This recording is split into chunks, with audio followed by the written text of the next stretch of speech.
ദക്ഷിൺ കജൂരിയിലെ മൊഹള്ള പോകാൻ റോഡില്ല, കുന്നും പാറകളും താണ്ടണം ഗ്രാമത്തിലെത്താൻ. കഴിഞ്ഞ മാസങ്ങളിൽ ഇവിടെ 4 പേർ പട്ടിണി കിടന്ന് മരിച്ചു. ആദ്യം സുക്കാൻ മാഞ്ചി, പിന്നാലെ കിതാവൻ മാഞ്ചിയും ബിൻസ മാഞ്ചിയും, 4ാമൻ ദൊമൻ മാഞ്ചി.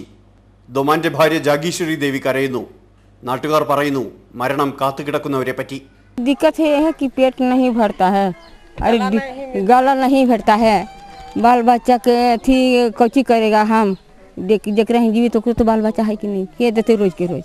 വരൾച്ചയാണെങ്കും കുടിവെള്ളമില്ല. ബീഹാറിലെ ഏറ്റവും താണജാതിയായ മുഷേറുകളാണ് ഇവിടെ താമസം. സ്വന്തം ഭൂമിയില്ല. പണ്ട് എലികളെ തിന്നാണ് കഴിഞ്ഞിരുന്നത്. ക്ഷാമത്തിൽ എലികളും ചത്തെന്ന നാട്ടുകാർ. ബീഹാർ സർക്കാരിൻ്റെ അഭിമാന പദ്ധതികളൊന്നും ഇവിടേക്ക് എത്തുന്നില്ല. नहीं, हम लोग का चावल गेहूँ नहीं मिलता है और मेरा पंचायत में ही महादलित का नहीं मिलता है. ബീഹാറിൽ പട്ടിണി മരണം 100 കവിഞ്ഞെന്നാണ് അനൌദ്യോഗിക കണക്ക്. 21 എന്ന് ഉദ്യോഗസ്ഥർ തന്നെ സമ്മതിക്കുന്നു. ഒറീസയിലെ നവീൻ പട്നായിക് ശൈലിയിൽ തെരഞ്ഞെടുപ്പിൽ BJPയെ തള്ളി ഒറ്റയ്ക്ക് അധികാരമേറാനാണ് നിതീഷ് കുമാറിന്റെ മോഹം.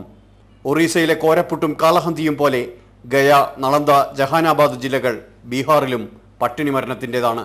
വികസനത്തെ ചൊല്ലിയുള്ള ഊതിവീർപ്പിച്ച കഥകളിൽ വലിയ കഴമ്പൊന്നുമില്ലെന്ന് ഈ മുഖങ്ങൾ വ്യക്തമാക്കുന്നു. ഗയാ ജില്ലയിലെ ദക്ഷിണ കജൂരിയിലെ ഈ മേഖല കാത്തിരിക്കുന്നത് പട്ടിണി മരണം മാത്രമാണ്. ക്യാമറമാൻ മനോജ് പുതുപ്പടിക്കൊപ്പം കെ മധു, അമൃത ന്യൂസ്.